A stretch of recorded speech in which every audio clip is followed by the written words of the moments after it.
RFI.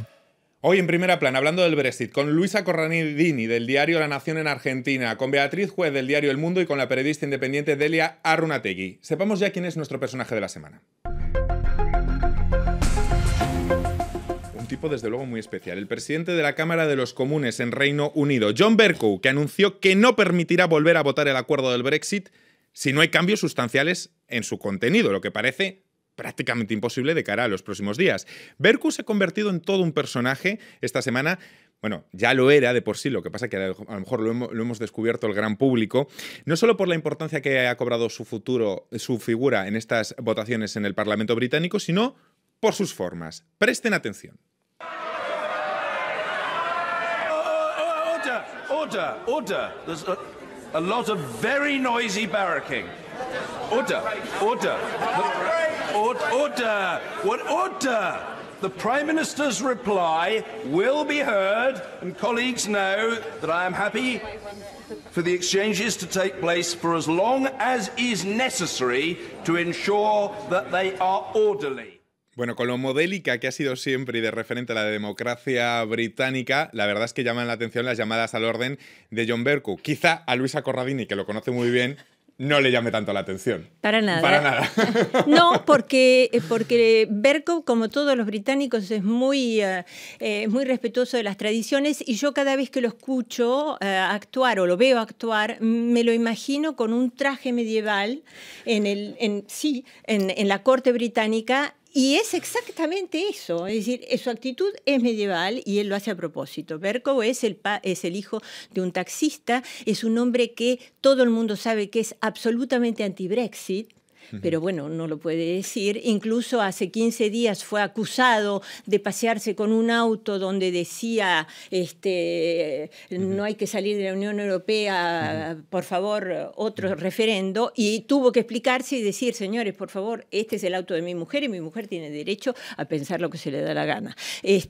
Pero es un personaje absolutamente delicioso. O sea, un anti-Brexit, pero que ha desmontado los planes de May de desgaste frente a los diputados conservadores más díscolos, atendiendo a su función absolutamente institucional. Sí, porque aludió a una reglamentación de 1600 cuando dijo al gobierno que no podían presentar por segunda vez en la misma sesión parlamentaria el mismo proyecto sin modificación.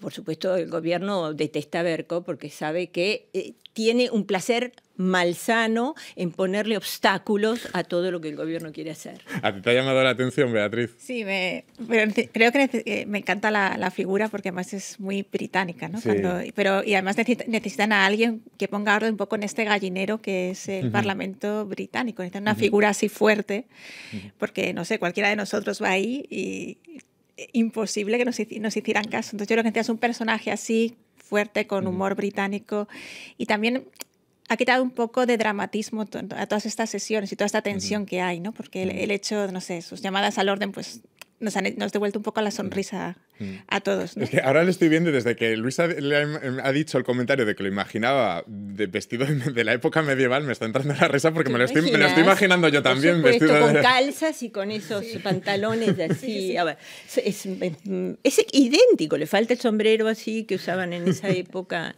A Delia también le ha llamado la atención, Sí, ¿no? Totalmente. Además, yo estoy de acuerdo con ella porque le ha quitado un poco de hierro a la situación. Hay que recordar que el Brexit hace 3 años que pesa, que está muy desgastado, y él ha logrado sacar una sonrisa cuando todo el mundo estaba con una cara súper larga.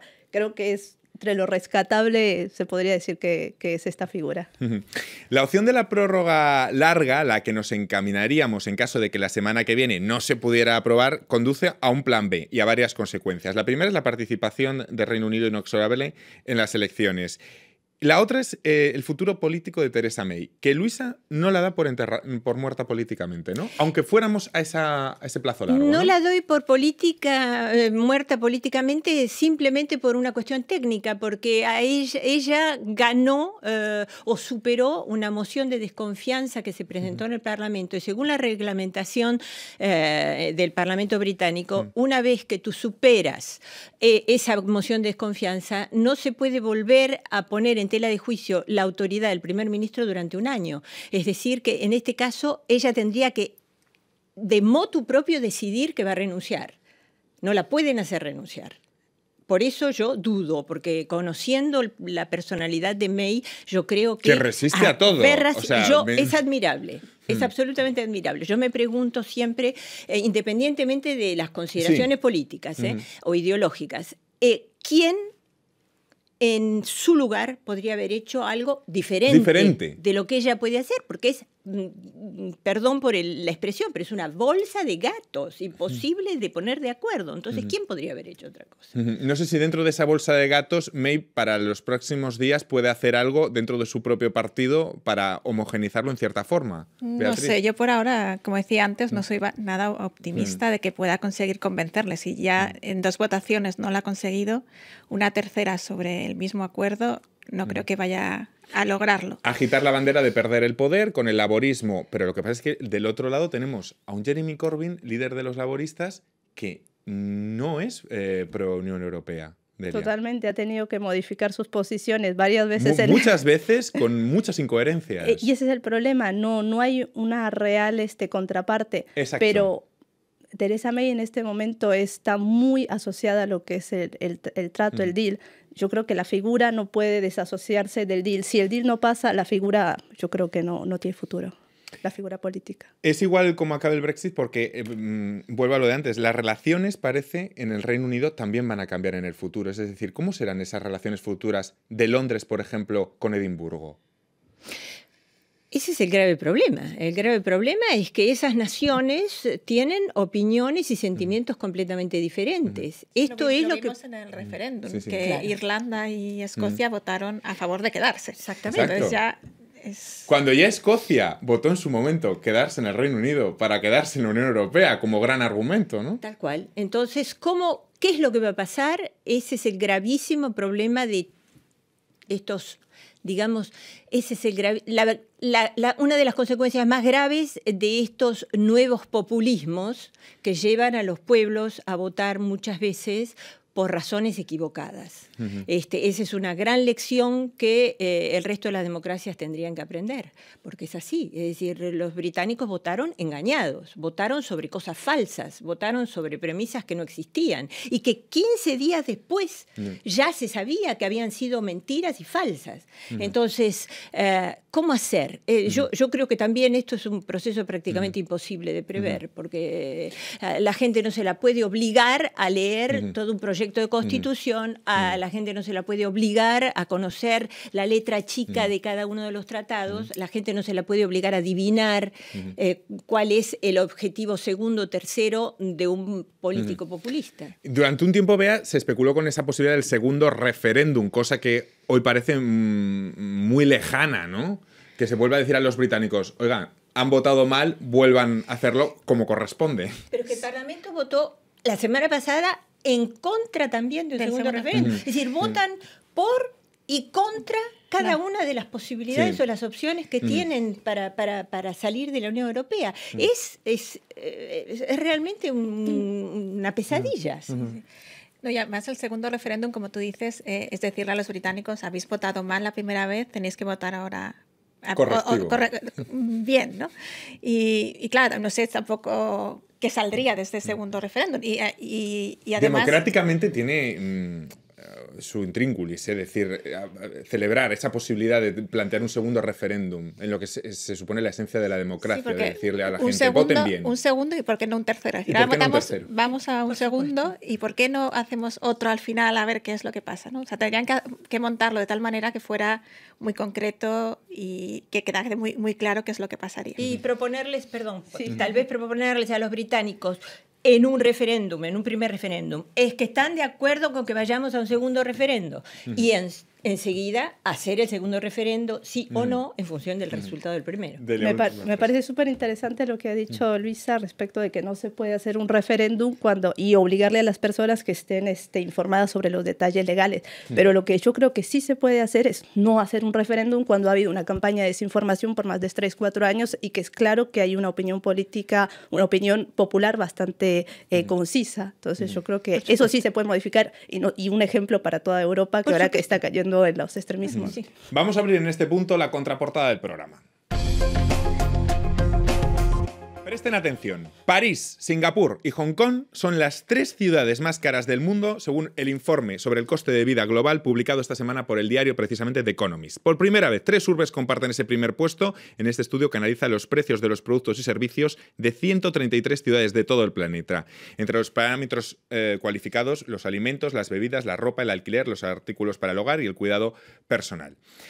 Por supuesto, empiezo por usted, Delia. Están ustedes muy sorprendidas con esta noticia porque no se podían esperar para nada. Estoy modo irónico que esto en la radio a veces no se entiende. Que París figurara en ese top 3, ¿no? La verdad no me sorprende en absoluto, sobre todo con el precio del inmobiliario, que ahora es casi imposible adquirir un departamento que sea un poco más grande de 9 metros cuadrados. Pero es cierto que yo aún consideraba que había ciudades aún más caras que París, así que bueno, me reconforto. Beatriz, cuando vemos a Zúrich, a Ginebra, por debajo de París, a mí me ha sorprendido por lo menos. Sí, a Nueva York. Sí, a mí también me ha sorprendido. Yo que vengo de vivir en Estados Unidos, que estar viviendo en Nueva York y en Washington, que ya me parecían caras. Ahora tampoco es que me pareció más caro que antes, o sea, que Washington o que Nueva York, pero es verdad que al final de mes mi cuenta corriente se nota. Ahí ves que el estudio está bien hecho. Se nota que el estudio está bien hecho, sí. Que digo, no soy yo que despilfarro, es que París es caro. Probablemente, yo no sé cuáles son los parámetros que utilizó The Economist para hacer ese estudio, porque es cierto que cuando...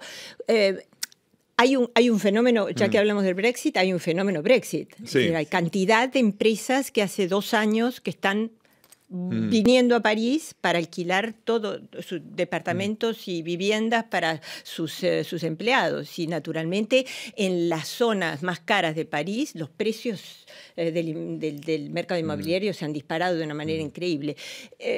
Yo creo que tú tienes razón. Cuando se trata de alimentos o ese tipo de cosas, París realmente no es más caro que Nueva York. Sí, yo creo que es... Pongamos las cosas del revés, ya que ustedes 3 vienen de sitios distintos. ¿Hay algo que en París sea más barato que en sus ciudades de origen?